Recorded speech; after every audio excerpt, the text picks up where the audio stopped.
Well, hello, welcome again to Introduction to New Testament Greek, and this is sheet 12 or chapter 12. And in this section we're going to look at the passive voice. Now, in all the sentences we've looked at so far, the subject of the sentence actually performs the action of the verb. So we might say, the man was walking the dog. So the man is the subject of the verb. Now, in some sentences, the subject is acted upon by the verb. For example, the unhappy sentence, the man was hit by a car. So it's the car doing the hitting, not the man, but the man is being acted on by the car by this verb. So the subject of the sentence, the man is not hitting, he is being hit. We say that the verb in this sentence is in the passive voice.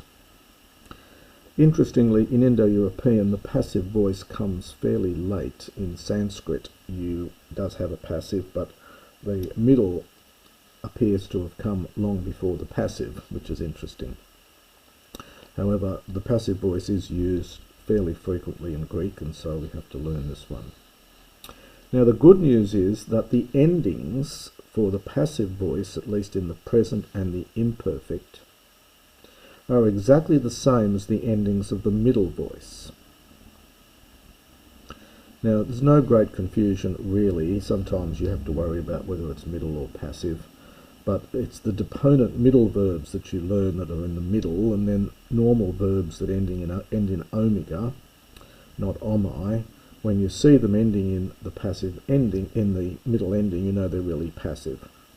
So thus, luamai means I am being loosed, and the imperfect using the middle ending, eluomein, means I was being loosed. There is generally no confusion with the middle voice. Sometimes there is, and the commentators will tell you all about that, since verbs in the middle voice generally have no active form. This is sometimes a bit confused in biblical Greek because sometimes the passive is used in a slightly different sense, but for the most part what I've said is correct. So for example, apostolos luetai, the apostle is being released.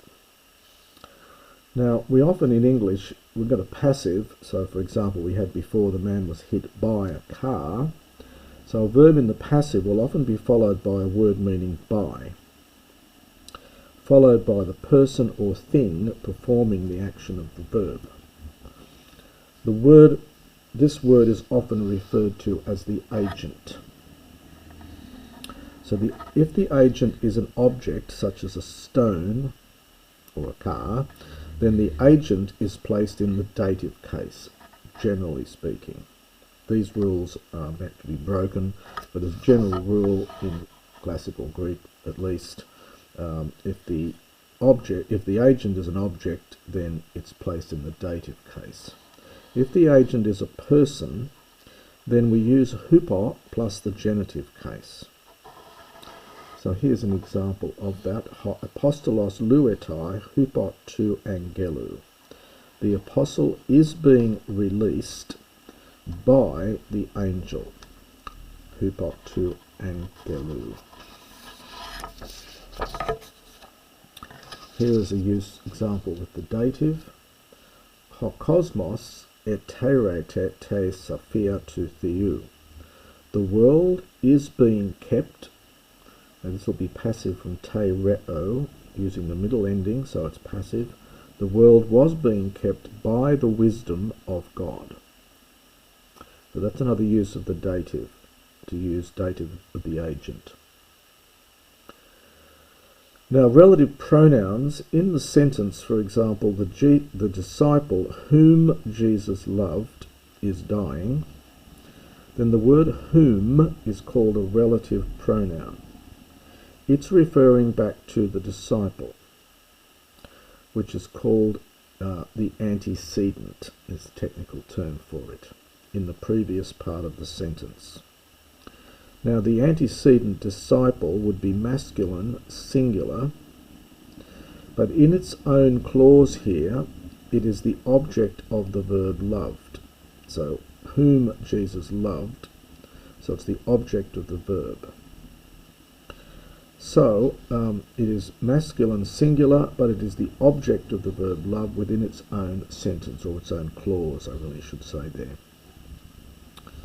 So a relative pronoun must agree with its antecedent in gender, masculine, feminine or neuter, number, singular or plural, but it takes its case from its own clause.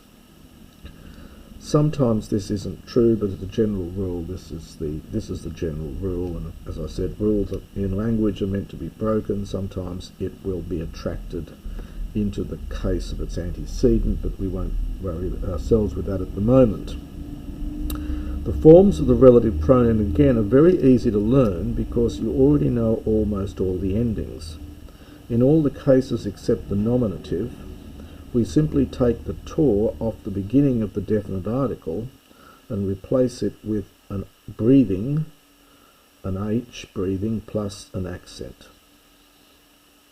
So our normal endings of on, u, o, oi, us, own, ois, exactly the same. We just take the tor off the definite article and we put an H in front, except for the nominative. So we get hos, hey, and hot in the nominative, and then hon, hu, ho, hoi, hus, hone, hois, hey, hain, hace, hey, hi, has, hone, heis, and so on.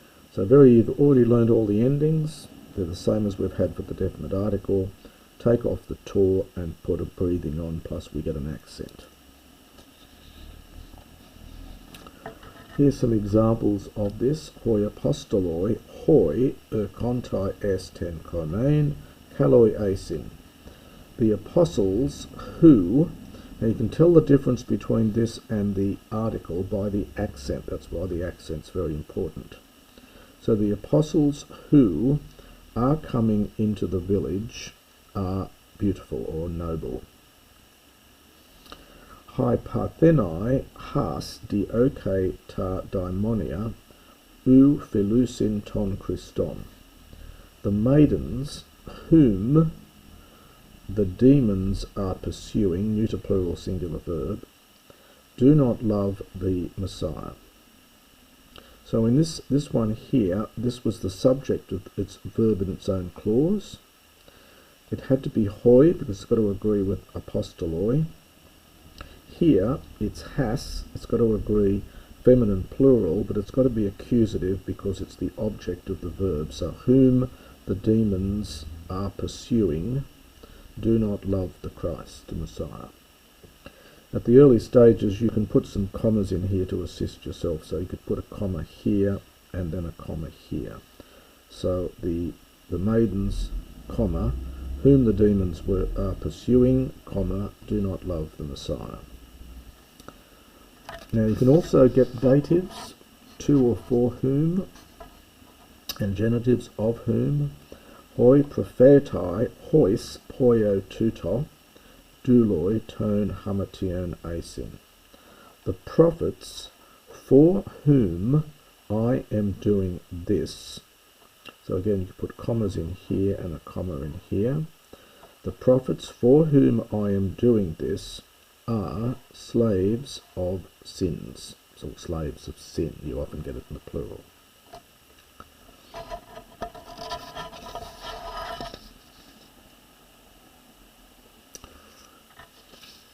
Next little bit is the imperative, and this is fairly easy. I'm only going to do the second person imperatives. There are third person imperatives as well. You can find those in grammar books. They do turn up.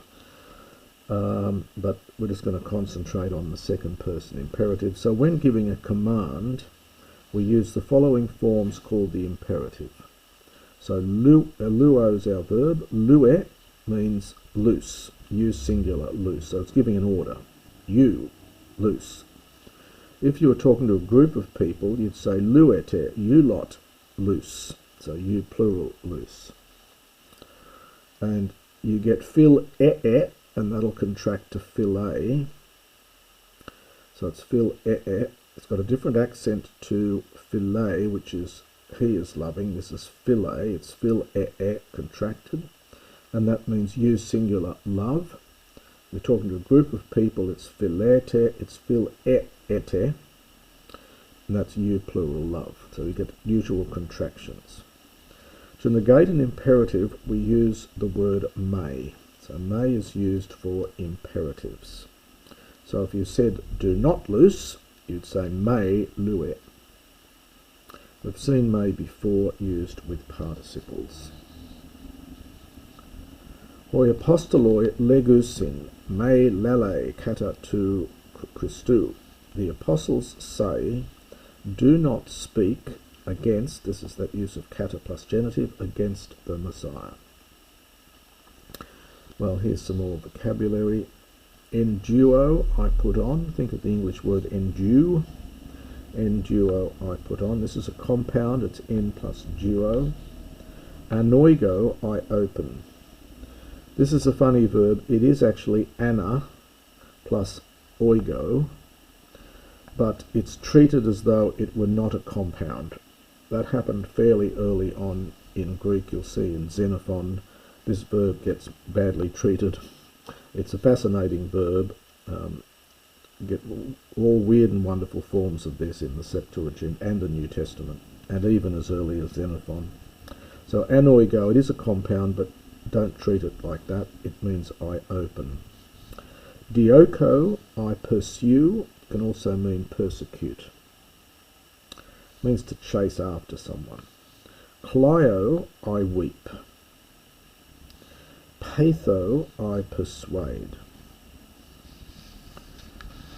Easy one. Prophetuo, I prophesy. Cairo, I rejoice. Now we've had chara, joy. Cognate with that is Cairo, I rejoice. Now the next few are compounds. Kat oikio, I dwell. Strengthened form of oikio. Kat oikio. So it's kata plus oikio. Para plus kallio. So parakallio, very common word. It means I beseech, to encourage, to exhort. There's another meaning for it. I should put that here. Exhort. You can use all of those words to translate it. Parakallio. Peripatio, I walk. Again, that's a compound. Peri plus patio. The peripatetics were a group of philosophers that wandered around discussing their philosophy. And we have the word peripatetic, someone who moves from place to place. Peripatio, I walk. This is a very interesting verb because it's used to translate the Hebrew halak, which means to walk, but it means to conduct your life, to conduct yourself. So it can be used very metaphorically. It's literally to walk, but it can have a metaphorical sense to conduct your life. Proskuneo generally takes a dative. I worship. So I should really write here plus the dative. So proskuno theo, I worship God. Ardikio, we've had these various roots. We've had dikaios, just, dikaioseuno, righteousness. Ardikio is to do the opposites, alpha privative. So alpha negative. So I do wrong, I injure. I do an injustice. Aqualuthio, this is not a compound. This is aqualuthio, takes a dative, I follow. To cognate with our word acolyte. Astheneo, I am weak or I am sick. This is an alpha privative, an alpha negative. You get sthenos, third declension, meaning strength. Astheneo means I don't have any strength. If you don't have any strength, then you're weak, and generally if you don't have any strength, you're often sick, so it comes to mean sick. Gameo, I marry. Gameo, I marry. So obviously lots of words for polygamy and so on. Deo, I bind. I tie up, I bind. Diaconio, this has a very funny imperfect. It's not actually a compound, but it was treated like one. So you get diakonoun, I serve. Cognate with our word deacon. Our word deacon comes from this. So diaconio, I serve, with a slightly funny imperfect. It's not actually, it looks like a compound, but it's not. It was diakon was the root, but it was treated like a compound and they put the augment in there.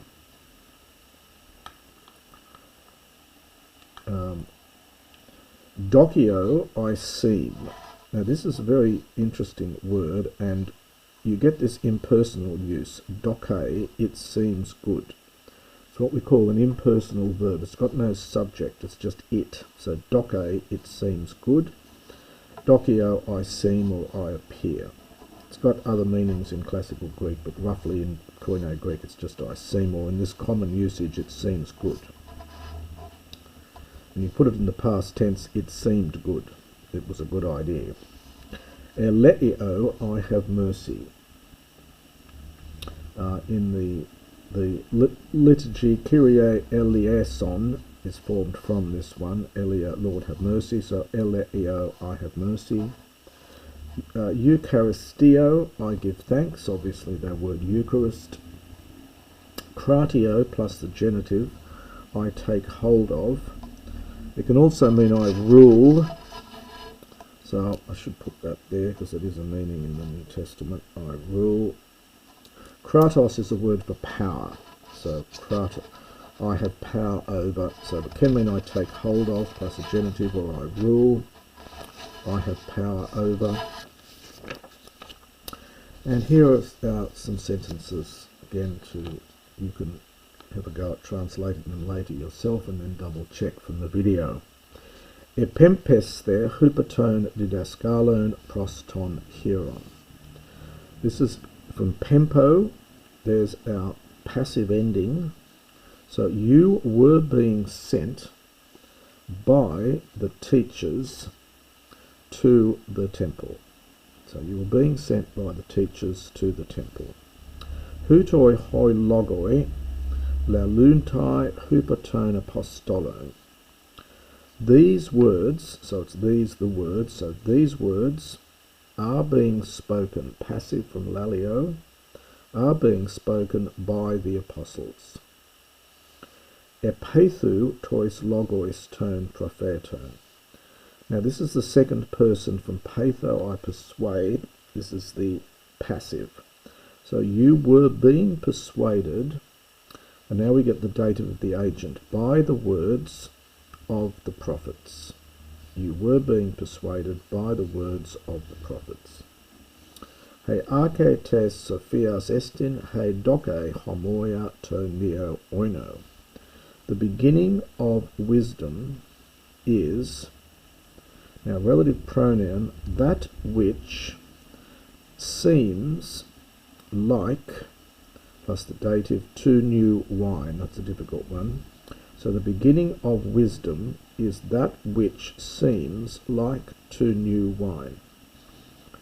Hoimathetai epoiun tauta entaioikia enhe paulos katoike. The disciples were doing, imperfect from poio, these things, in the house in which, now it's feminine, it's got to agree with oikia, it's got to be dative after n, so in which Paul was dwelling, from kat oikio. Notice the augment here and the contract from kat oikio. Adikumetha hupaton telonon hoi proskunusin agoriois.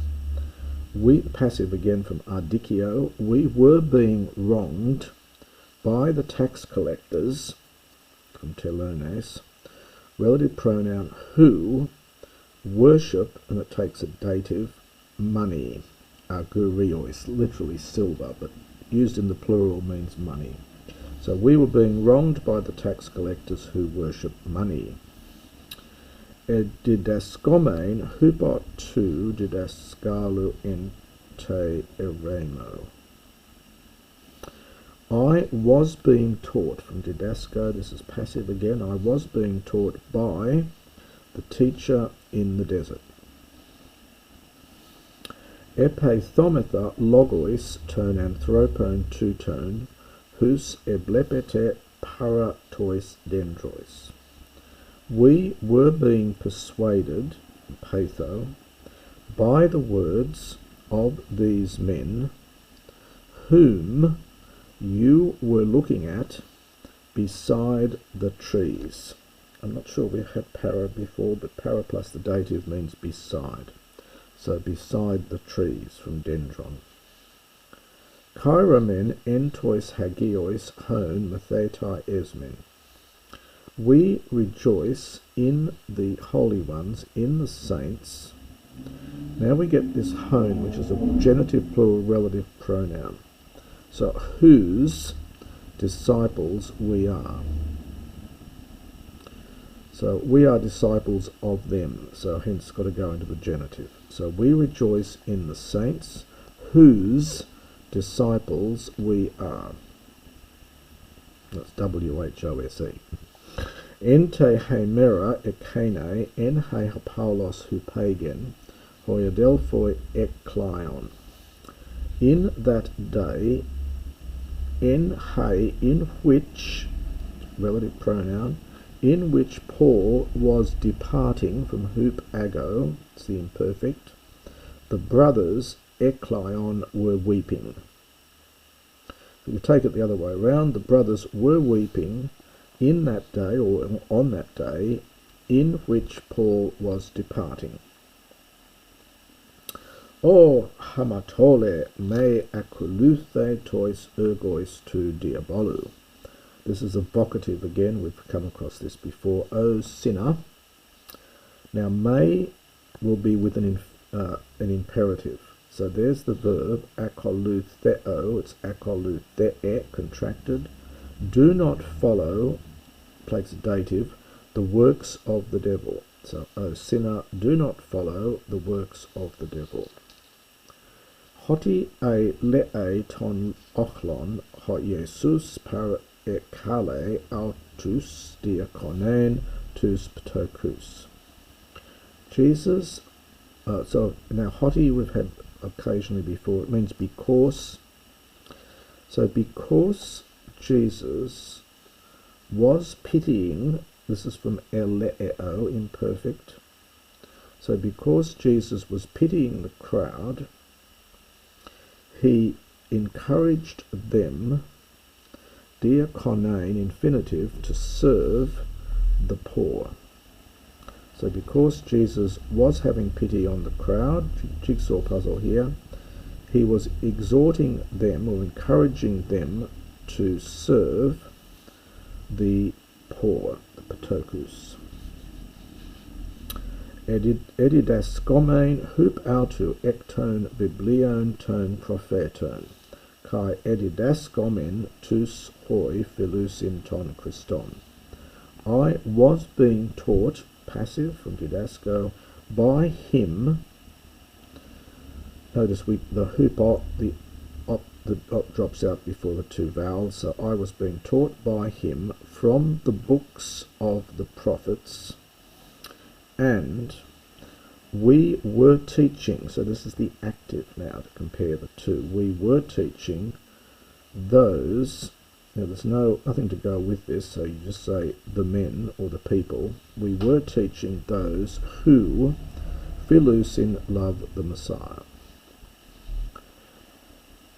Periauton eblepeto he doxa autu hein aiken protes arches to cosmu. Now we've got to go along a little bit. Subjects here, he doxa. The glory of him, passive, was being seen, periauton, around him. Not sure we've had peri before, but around him. So his glory was being seen around him. The glory hein, referring back to doxa, which aiken, imperfect from echo, he had before the beginning of the world.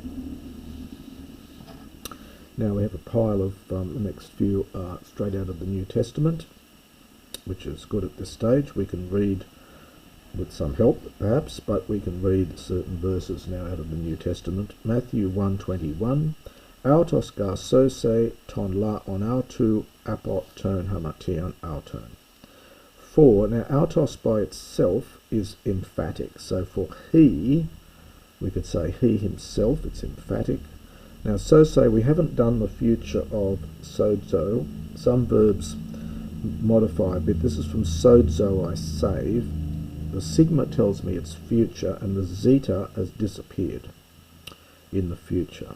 So for he himself will save his people, apo, from the sins of them, so from their sins. Houtos estin hoquios mu ho agapetos en ho eudokesa.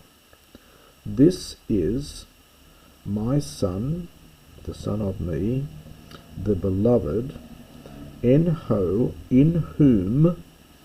Now eudokesa is from eudokio, I am happy, and this is an aorist form. We'll do the aorist very soon. So in whom I am happy, I am well pleased. Ego apostello ton angelon mu pro prosopu su hos kataskuase tan hodon su. I will send my angel or messenger before your face, simply means ahead of you, who, now kataskuasdo with a zeta means I prepare, and again the zeta drops out before the sigma in the future. So who will prepare your way, your path. Matthew 10, hophilon patera e metera hupo eme ugestin mu axios. Kai hophilon huion e thugatera hupo eme ugestin mu axios. Now a few words here you won't have come across, but you can probably see and guess. Patera is father in the accusative, and metera is mother in the accusative. Thugatera is daughter in the accusative, and the rest you can probably guess. So this is a participle. The one loving, father or mother, huper plus accusative, beyond me, so more than me. Uk is not axios, worthy of me. Kai hophilon, and the one loving huion, son or daughter, more than me, beyond me, is not worthy of me. Matthew 10:38. Kai hos u lambane ton stauron autu kai akoluthe opiso mu uk esti mu axios. For, now there's no antecedent here, so we've got to say in English the one who. We've got to put in English the one who does not receive, or does not, well, sorry, lambano can be take or receive. Here it's probably take. The one who does not take ton stauron, his cross, and akoluthe, follow, opiso, after me. Well, it's literally behind me. Who does not follow after me or behind me, uk estin, is not worthy of me. To sabaton dia ton anthropon egeneto kai uk ho anthropos dia to sabaton. Now, egeneto is a word we'll come across a lot. We'll do it in the, fairly soon. It's from ginomai. This is the aorist form. It's an irregular, strong aorist form from ginomai, to become, or can often just use in the sense of to exist or to be. The Sabbath is or exists on account of man. You don't translate the, and uch, now it becomes a kai before the ho, and not the man on account of the Sabbath. To sabaton dia ton anthropon egeneto, kai uch anthropos dia to sabaton. Finally, we have a little passage from John here to read through. Kai ente hemera te trite gamos egeneto en Cana tes Galileas, kai en hemate me emete tu Jesu eke. Eklethe de kai ho Jesus kai hoimethe tai autu es ton gamon. I left a little bit out here. Lege hemete tu Jesu prosauton, oinon uk ekusin, kai lege aute ho Jesus ti emoi kai soi gunai, upo heke he horamu. And in, we would say on, the day, the third one, from tritos. So, and on the third day, egeneto there was. We have that in the earlier sentence. Gamos, a wedding. We've had gamio, I marry. Gamos is the word for wedding. So there was a wedding in Cana of Galilee. And the mete, as you guess, is the mother of Jesus, was eke, this means there. So eke there, the mother of Jesus was there. Eklethe is from kaleo. We haven't done this, but it's an aorist passive. It's irregular. So, and Jesus and his disciples, kaleo is to call, can also mean to invite. So Jesus was invited, singular, to the wedding, and also his disciples. So it's singular verb, goes with Jesus, and then we get another subject. In English, we'd probably make this plural verb, but Greek doesn't do that. Typically, it takes this with the first subject and ignores the fact there's a second subject. So Jesus was invited, and also his disciples, to the wedding. The mother of Jesus, lege, says, prosauton, to him, oinon uk ekusi, they do not have oinon, wine. And Jesus says aute to her. Now this is a very odd phrase, much is written on this, ti emoi kai soi gunai. Gunai is a vocative from third declension noun, gunai, meaning woman. So, O woman, literally, what thing for me and for you? In other words, what business is it of yours and mine? And then, of course, this very cryptic line here. So, my, our. Upo is u plus po, meaning not yet. And heke is a verb, heko, I have come. It's present in form, but it's perfect in meaning. So, heko, I have come. So, my hour has not yet come. And that is the end of this chapter.